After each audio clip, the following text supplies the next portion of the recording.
guys, today I'm here to do a very special video that I've actually been meaning to do for a while now, and that is 3 tips for having 3 kids 3 years and under.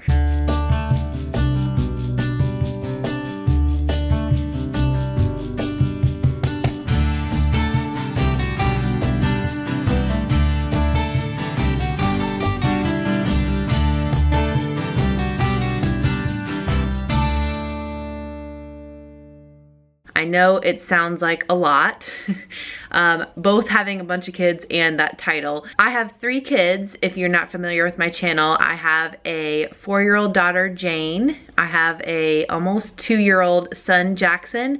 And I have a almost 10-month-old daughter, Piper. And so when Piper was born, Jane was still 3. So I had 3 kids 3 years and under. That was not originally our plan, but that was God's plan for us. And honestly, we were terrified when we found out we were pregnant with Piper. We knew we wanted 3 kids originally, so it wasn't the number exactly, but it was just having them so close in age. This video is also a collab with a friend of mine, Sarah, from the Gardner Gang. She has twin girls who are, I think, 23 months old, so they're not even 2 yet. And she has a 5-month-old son, Charlie. The 2 girls, I think, are Lily and Maddie, and then Sarah and Barry. So check their channel out. They are pretty much in the same boat as I am, maybe a little bit more hectic because they have twins, and their family kind of reminds me of Chris's family. My husband, Chris, is a twin as well. His sister, I believe, is a year and a half older than them, and that's it. So like 18 months, and I'm pretty sure Lily, Maddie, and Charlie are all 18 months apart as well. So anyways, all of that to say, I have a ton of tips, I feel like, of how to live your life, or just tips in general when you have young children that are close in age. So obviously all of our kids, all 6 of our kids together with Sarah and I, are 4 years and younger. And they were 3 years and younger when we had all of our babies. And a lot goes into that age group. I don't want to ramble on about this and that, but you know, you have diapers and you have bottles, and they're learning how to eat and learning how to potty train and things like that. So there's a lot going on. I'm just now seeing the light at the end of the tunnel with Jane, as far as not having to pack her so many things when we go out of the house. A lot of times she can just drink water from regular cups when we go out, so she doesn't always need a sippy cup. She's potty trained, so she doesn't need diapers and wipes and things like that. But when kids are young, you have to have a lot of things and do a lot of things, and there's a lot of steps to your day. So anyways, I have a ton of tips, but I'm only going to share 3 with you today, and Sarah is actually going to share 3 with you as well. So definitely go check her channel out, and if you're here from her channel, welcome to my channel. I hope that you guys stick around and subscribe if you want to follow along our journey. We do vlogs on Monday, Wednesday, and Friday, and we do extra videos like this on Tuesday and Thursday, and maybe a surprise video on the weekends. But I'm gonna go ahead and get started with my tips. So tip number 1, if you guys don't know me very well, I am a very big planner. Actually, a lot of my family members pick on me because I plan a lot, and so do some of my other family members. And I like to have a schedule. All 3 of my kids are on a very, I wanna say very strict. They're on a strict schedule. And I sleep trained all of my children as well, and so I have a schedule and a plan pretty much all the time. I have a scheduled cleaning routine. I have a scheduled routine for my kids. And that is just to keep my sanity. So my first tip is lower your expectations. And as I'm saying this, I'm kind of laughing because I pretty much have to tell myself this every single day. And lowering your expectations, not just for your schedule, but for everything pretty much in life. And I will say, you know, this isn't just for people with 3 kids. This is if you have multiple kids, and even if you just have 1 kid, you guys, lower your expectations. You're not gonna sleep through the night every single night. So when you're up at night, in the middle of the night, 5 or 6 times a night, don't beat yourself up. Don't get crazy. Don't think that your life is over. It's not over. lower your expectations about your schedule. Something is gonna come up to where your schedule is gonna have to change. Something is gonna happen to where you're gonna not be able to put your kids down at the right time, or they're not gonna have a bath that night. Lower your expectations about having a clean home. Lower your expectations about feeding your kids all organic food. Just lower your expectations. And that's just gonna have to evolve as you go. Lower them as you go. So yes, I like to keep my kids on a schedule, but I'm lenient about that, and I've tried to be flexible. And honestly, if you ask my husband, I'm just now becoming more flexible, and I've had Jane for 4 years now. It's very hard for me, and it's still hard, but we're all still alive. We're all still here. Nobody is having a tantrum at the moment, so obviously things went fine. So anyways, that is my very first tip, and I'm pretty sure that's like my biggest tip for moms and dads and families, is just to have a schedule, because I feel like schedules do help a lot. And I feel like when your younger kids know what to expect as far as time frame, their bodies are gonna get used to a schedule, their minds are gonna get used to a schedule, but also try to go with the flow.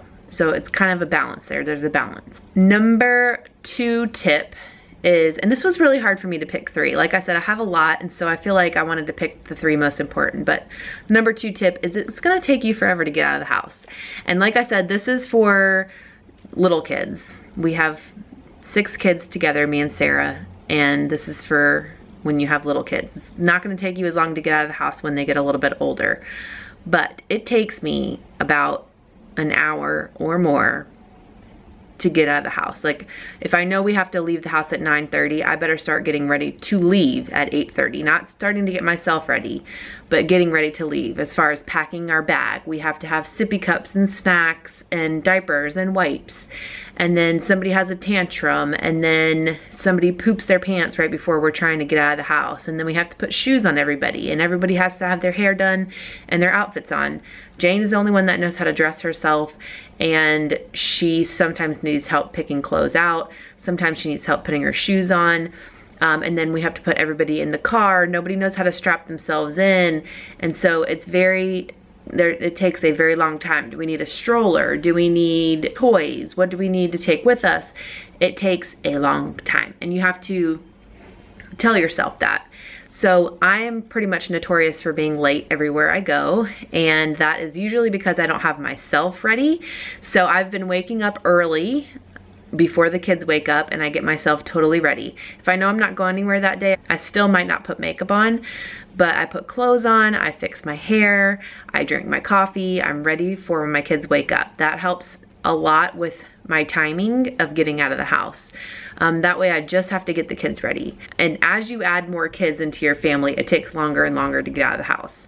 That's not anything that's gonna change, because that's one more head of hair that you have to do, and one more diaper to change, and one more kid to pack for, and one more kid to put shoes on, and one more kid to put in the car seat.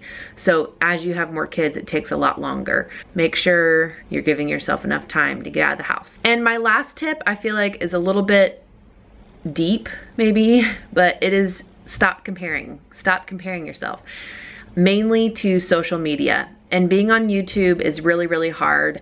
Looking on Instagram and Snapchat and YouTube, a lot of times you can see these families with 3 and 4 and 5 kids, and even 2 kids and even 1 kid, and everyone acts like everything's great.